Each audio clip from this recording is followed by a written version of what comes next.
مولانا طارق جمیل کو مانسہرہ اجتماع کے اسٹیج سے جو دھکے دے کر بھگایا گیا تھا اس کی وجہ بھی سامنے آ گئی ہے۔ مفتی منظور مینگل نے خلاصہ کر دیا ہے کہ مولانا طارق جمیل کو مانسہرہ اجتماع کے اسٹیج سے جو دھکے دے کر کیوں بھگایا گیا تھا، کیوں اس کو اتنا ذلیل کیا گیا اور کیوں اس کو تبلیغی جماعت سے نکالا گیا۔ مفتی منظور مینگل نے ویڈیو شائع کر کے پورا خلاصہ کر دیا ہے، جس کے بعد مولانا طارق جمیل نے بھی مفتی منظور مینگل کی باتوں کا جواب دیتے ہوئے ایک ویڈیو شائع کیا ہے، وہ بھی ہم آپ کو دکھائیں گے۔ سب سے پہلے آپ مفتی منظور مینگل کا ویڈیو دیکھ لیجئے، اس کے بعد مولانا طارق جمیل کا ویڈیو دیکھتے ہیں۔ کہ ہمارے کچھ مولوی لوگ ہیں اور کوئی عالم صاحب ہے، وہ یہ کہتا ہے کہ اے اللہ، ریاست مدینہ کو قائم کرنے کے لیے ہمیں پہلی مرتبہ وزیر ملا ہے، اے اللہ لوگوں کی قمیص اتار چکے لیکن پھر بھی مدینہ کی بات تو کر رہا، اے اللہ لوگوں کی شلوار اتار چکے پھر بھی مدینہ کی بات تو کر رہا ہے، اے اللہ روٹی کا نوالہ لوگوں کے منہ سے چھینا ہے پھر بھی مدینہ کی بات تو کر رہا ہے، مدینہ کی ریاست کی بات بھی کر رہا ہے، اے اللہ لوگوں کو ذلیل کر کے چھوڑا ہے پھر بھی مدینہ کی بات تو کر رہا ہے، عورتوں کو روڈوں پر نچا رہا ہے پھر بھی اے اللہ مدینہ کی بات تو کر رہا ہے۔ میرے مزاج میں اب اس کو لے کر کے اللہ آپ کا بھلا کرے ایک مولوی صاحب کے ساتھ انہوں نے لگا دیا، مولوی صاحب کو کہا کہ تیرا مذاق اڑایا ہے، تبلیغ کا مذاق اڑایا ہے۔ یاد رکھ لو اس بات کو، تبلیغی جماعت کسی کی باپ کی نہیں ہے، مولوی منظور کی۔ کون ہوتا ہے کوئی تبلیغی جماعت؟ تبلیغی جماعت جہاں جہاں بھی جاؤ، جہاں کون سا علاقہ آپ کے پاکستان میں جہاں مولوی منظور کے شاگرد نہیں؟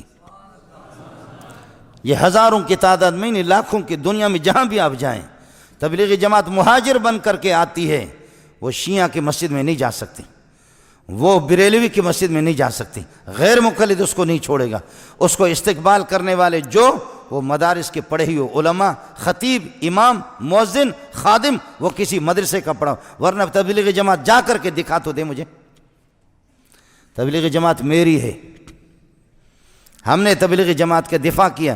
اور یہ جس مولوی صاحب کا اس مولوی صاحب کو یاد ہوگا آپ کو، میں نے اپریل میں اس کو یہاں بلایا، لیکن آپ سے ایک بات عرض کروں گا، میں ایک دیہاتی آدمی ہوں، اللہ کے فضل و کرم سے دین کی کوئی مخالفت کرے گا اللہ کی قسم چھوڑیں گے نہیں ہم اس کو۔ آپ کو اس پر تو جوش آیا، آپ کو اس پر کیوں جوش نہیں آیا؟ مولانا طارق جمیل ہمارے سر کے تاج تھے، اب شاید نہیں رہے، یاد رکھو ہمارے سر، میں نے جتنا اس کو سپورٹ کیا ہے، وہ ایک خطیب ہے، وہ کوئی مستند عالم نہیں ہے، وہ خطیب ہے صرف۔ اور غیر مقلدین نے، دوسرے لوگوں نے، آج پتہ کرو اس سے، اس کی جتنی مخالفت کی یہ چھپا رہا، اور فرق باطلہ کو اس کی طرف سے خدا کی قسم میں نے جواب دیا، تبلیغی جماعت مولانا طارق جمیل کی نہیں ہے، مولانا خورشید کی بھی نہیں ہے، نظر الرحمن کی بھی نہیں ہے، یہ علماء دیوبند کی جماعت ہے، یہ میرے اکابرین نے اس کی بنیاد رکھی ہے، یہ ہماری جماعت، تبلیغی جماعت میری، تحریک ختم نبوت والے میرے، جمعیت علماء اسلام میرے، یہ پیر بھی، وہاں سینکڑوں پیر بیٹھے ہوئے تھے اس جہاں میں نے بیان کر دیا، چونکہ لاکھوں کا مجمع تھا، اور پیروں کو بھی للکارا کہ ایسا پیر ہمیں نہیں چاہیے، ایسا پیر نہیں چاہیے جو صرف تسبیحات میں لے کر اللہ اللہ اللہ۔ مولوی سے اس دن اللہ ناراض ہو گیا کہ لوگوں کے دماغوں میں پیروں نے اور اس قسم کے مولویوں نے بٹھایا کہ مولوی کا کام سیاست نہیں ہے، مولوی حکومت نہ کرے۔ 800 سال تک مجھے بتاؤ کہ مکہ اور مدینہ نہیں، دنیا کا اس وقت جو دنیا کا صدر تھا، خلیفۃ اللہ، جو اللہ کا خلیفہ، وہ محمد رسول اللہ تھا۔ ابو بکر خلیفۃ اللہ نہیں تھا، وہ مولوی نہیں تھا، وہ حافظ قرآن نہیں تھا، وہ قاری نہیں تھا، عمر نہیں تھا، عثمان نہیں تھا، علی نہیں تھا۔ کس نے تمہیں بتایا کہ مولوی حکومت نہ کرے؟ مولوی سے اس دن اللہ ناراض ہو گیا، پھر جوتوں کے لیے تیار ہو جائے کہ حکومت انگریز لوگ کرے، انگریز کے پٹھوں۔ یہ سبق یہ کافروں کا ہے، یہ مسلمانوں کا نہیں۔ غیر میں آپ سے عرض کر رہا تھا، مولانا سے ہمارا اختلاف رہا ہے، مولانا ہمارے قیمتی ساتھی تھا، لیکن تھوڑا سا اعلان کر دے کہ جیسے یوسف علیہ السلام کے بارے میں نے پھر بھی ہاتھ ہلکا رکھا، مولانا کے خلاف کتابیں لکھی گئیں، القول الجلیل فی کفر طارق جمیل، سن لیں، القول الجلیل، میں نے اس پہ دستخط نہیں کیا، میں نے خود مولانا کو کہا توبہ کر لے، شاید اللہ توبہ کی توفیق۔ مذاق ہمارے بہت اچھے دوست ہیں، کلمۃ الہادی الی سواء السبیل کتابیں لکھی گئی مولانا کے خلاف، آپ کو معلوم ہوگا آپ میں سے مسلمانوں میں سے کسی نے یہ کیوں نہیں کہا جب انہوں نے پوری امت مسلمہ کے خلاف کہا، یوسف علیہ السلام کا منہ کالا کر کے گدھے پر بٹھایا گیا تھا، خدا کی قسم سوائے یہودیوں کی روایت کے اس کا نام ہی نہیں ہے۔ آج معافی کیوں نہیں مانگتا؟ آج معافی مانگے، میں پوری دنیا کے سامنے اس کے پاؤں پہ جا کر کے پڑوں گا، ورنہ بریلوی سے پتہ کر لے، جماعت اسلامی سے پتہ کرے، اہل حدیث سے پتہ کرے، دیوبندیوں سے پتہ کرے، تبلیغی اکابرین سے معلوم کر لے، کس مسلمان نے لکھا؟ یہودیوں کی ایک روایت تھی، میں نے حضرت کو یہاں بھی لکھ کر کے دیا، یہاں اس میں کئی دفعہ اس کو سمجھایا کہ اللہ کے لیے کچی باتیں نہ کرو، قرآن بھی دیکھا کرو اور حدیث دیکھا کرو۔ اس کی کوشش یہ ہوتی ہے کہ کچی باتیں بیان کرنا۔ مولانا ہمارے سر کے تاج تھے، انسان سے غلطی ہو جاتی ہے، معافی مانگے یوسف علیہ السلام سے، معافی مانگے، اور نہیں تو پھر آپ مجھ سے گلہ نہ کر لیں، میں اپنے رب کو راضی کر سکتا ہوں، آپ کو ناراض کر سکتا ہوں۔ یہ نیٹ پر موجود ہے، یہ لاکھوں انسانوں، پھر بھی سعودیہ کے علماء نے کافر قرار دیا، میں نے کافر نہیں کہا۔ آپ سعودیہ کے علماء کے بالکل موجود ہیں، انہوں نے کافر تک بھی قرار دیا کہ یوسف علیہ السلام کی توہین کیوں کی اس طرح۔ اس لیے خطیبوں کا مسئلہ الگ ہوتا ہے، میں نے مولانا کا نام لیا بھی نہیں ہے، اب خواہ بعض لوگ کھینچ کر کے تبلیغی جماعت کا وارث میں ہوں، میرے شاگرد ہزاروں تبلیغ میں، علماء وہ بھی کچے لوگ نہیں ہیں، علماء علماء علماء علماء۔ یہ جن تم خطیبوں کی بات کرتے ہو، ہم ایک عالم اگر کسی جگہ بھیجتے ہیں اس پوری دنیا میں انقلاب لاتا ہو۔ میں علماء پڑھاتا ہوں، 100 طلبہ میرے شاگرد نہیں ہے، 200 بھی نہیں ہے۔ گزارش یہ تھی، ہم نے مولانا کی مخالفت نہیں کی ہے، اچھا آپ لوگ ناراض بھی نہ ہو جاؤں، بعض مولوی اس قسم کے ہیں ہمارے، سبحان اللہ الیاذ باللہ، میں آپ کو نام بتا دوں گا، مجھ سے ملیں، ان سے صرف یہ تقریر کرا دو جیسے کہ یہ آپ کے سامنے میں کہہ رہا ہوں، قادیانی مرتد ہے، بے ایمان ہے، اس پہ خدا کی لعنت ہے، تم ایسی تقریر کرا دو کہ قادیانی پہ لعنت، مجھ سے انعام لے لو۔ ناراض نہیں ہونا، نام میں دے دوں گا، آپ صرف یہ بیان کرا دیں ان سے، اس لیے کہ مرتد کو لعنت بھیجنا ثواب ہے سب کو، سبحان اللہ، بالکل ثواب ہے۔ مرتد کو قادیانی کو لعنت بھیجنا، تم صرف ایک تقریر تو کرا دو، صرف 50 آدمی کے سامنے کرا دو کرا دو کرا دو، نہیں کراتے تو اپنی زبانوں پر پھر لگام لگا دو، آپ نہیں کرا سکتے، جب نہیں کرا سکتے تو پھر ایسا مسئلہ۔ ہم نے مولانا کی مخالفت بھی نہیں کی ہے، تبلیغی جماعت کی مخالفت کوئی کرے گا میں اس کی زبان کاٹوں گا۔ تبلیغی جماعت ہماری جماعت ہے، ختم نبوت ہماری ہے، مولانا فضل الرحمان ہماری، فضل الرحمان جتنا بھی گیا گزرا ہو، عمران خان جیسے کروڑوں سے میرے لیے بہتر ہے، جتنا بھی گیا گزرا ہو، عمران خان ہوتا کون ہے؟ میں ایسا مولا ہوں کہ سارے مولویوں کا دماغ بھی حیران ہو چکا ہے، جس جگہ پہ بیٹھتا ہوں اللہ کے فضل و کرم سے عاشقان رسول آتے ہیں۔ آپ نے دیکھا یہاں خیمے لگے ہوں گے، جو لوگ آپ کو بتائیں گے خیمے، آج شہر میں 5-5 ہزار روپے ایک طالب علم کو دور حدیث والے دے رہے ہیں، اور کہیں 6 ہے کہیں 7 آدمی ہے دور حدیث پڑھنے والے، کہیں 6 کہیں 7 کہیں 9، اور یہ 6واں سال ہے میں یہاں آ چکا ہوں، میرے پاس 200 سے زائد دور حدیث میں طلبہ، 1 روپے بھی نہیں دیتا، میں ان سے خود کھاتا ہوں۔ آپ کو سمجھ آیا نہیں آیا؟ جی ہاں، اب کل آ جا کلاس میں، کل آپ آ جا، پرسوں بھی آ جا، جب 5-5 ہزار عمرے بھی کراتے، عمرہ میں خود جاتا ہوں پروگرام میں، عمرہ بھی کراتے اسی شہر میں، پی ٹی آئی والے جوڑ کر کے مولانا طارق جمیل کے ساتھ مجھے کیا پڑا ہوا ہے، میں خود ملا ہوں، میں کوئی خنسا کھدڑا نہیں ہوں، میں خود ملا ہوں۔ آپ اگر ناراض نہ ہو، طارق جمیل سے اچھے استعداد والے میرے شاگرد خدا کی قسم موجود ہیں، اس سے اچھے میرے استعداد جو علماء ہیں، مضبوط علماء ہیں۔ تو خطیبی کی بات کر رہا، تو خطیبی میں آپ کو دکھاؤں گا، وہ ہمارے سر کے تاج ہیں، لیکن کچھ چیزوں میں وہ تبلیغی جماعت سے ہٹا ہوا۔ آپ نے دیکھا ابھی اس کا بیان بھی تبلیغی جماعت نے نہیں کرا ہے، آپ نے بھی دیکھا تبلیغی جماعت کے خود جو بڑے، تبلیغی جماعت میری ہے، ختم نبوت میری ہے، علماء بھی میرے ہیں، تبلیغی جماعت حضرت ہمارے ہیں، لیکن بس عمران خان سے ہٹے۔ کیا ہے؟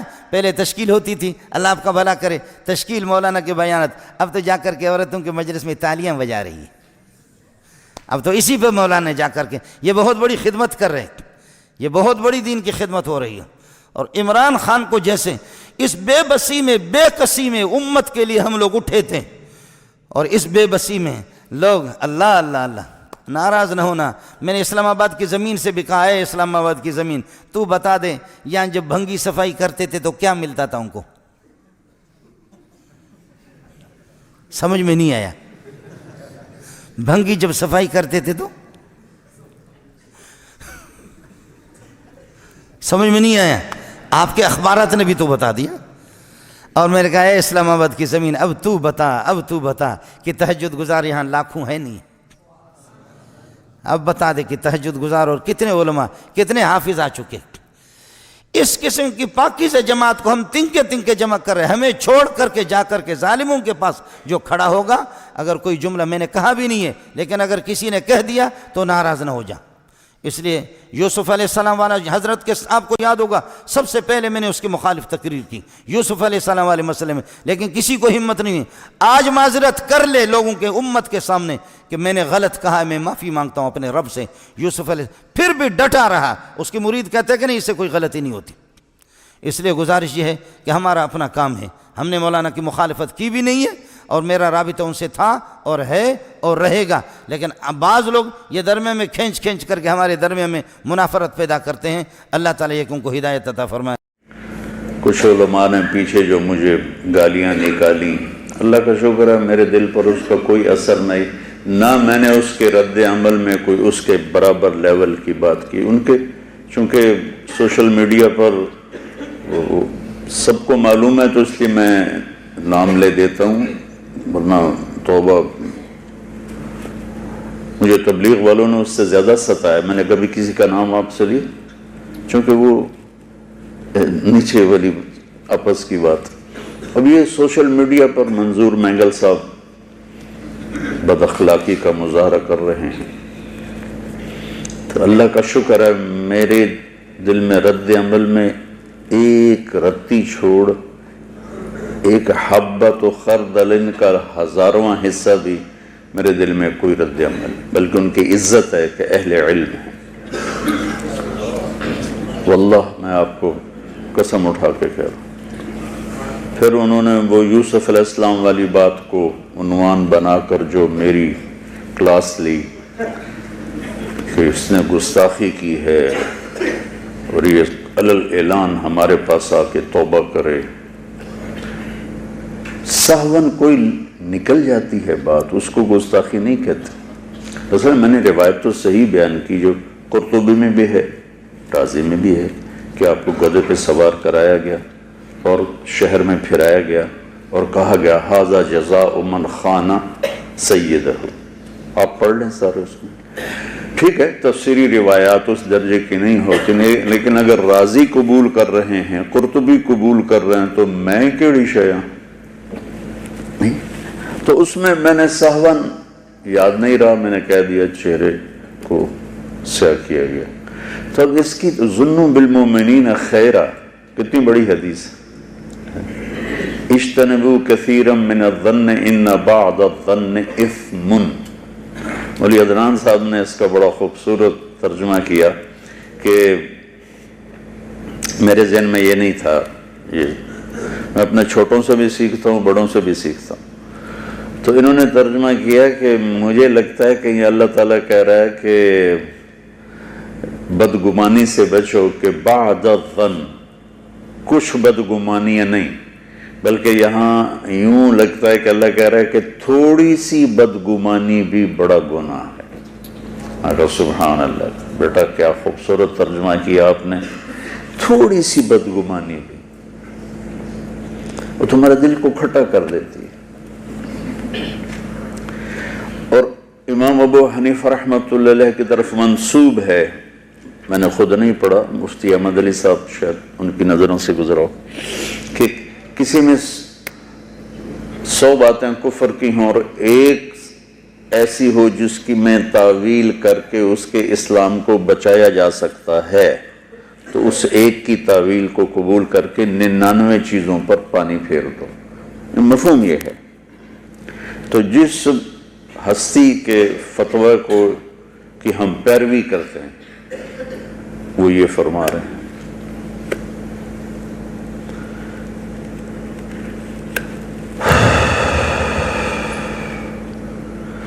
غلطی سے نکل گیا ایک جملہ تو کافر ہو گیا ہے، توبہ کرے، نکاح ٹوٹ گیا ہے.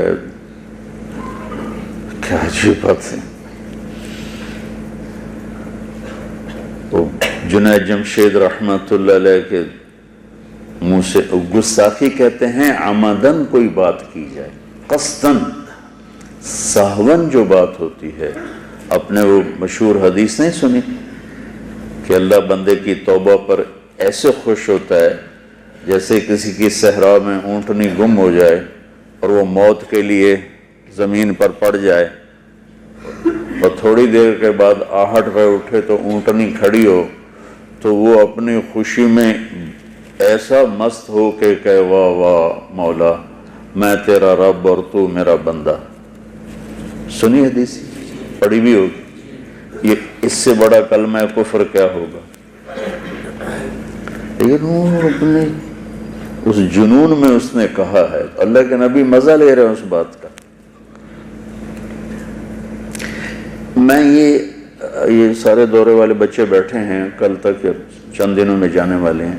بیٹا میں یہ ان چیزوں سے تمہیں نکالنا چاہتا ہوں، یا خیر کا بول بولو یا چپ.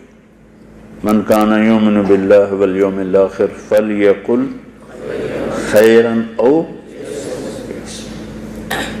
اس پہ بیٹا عمل کرو.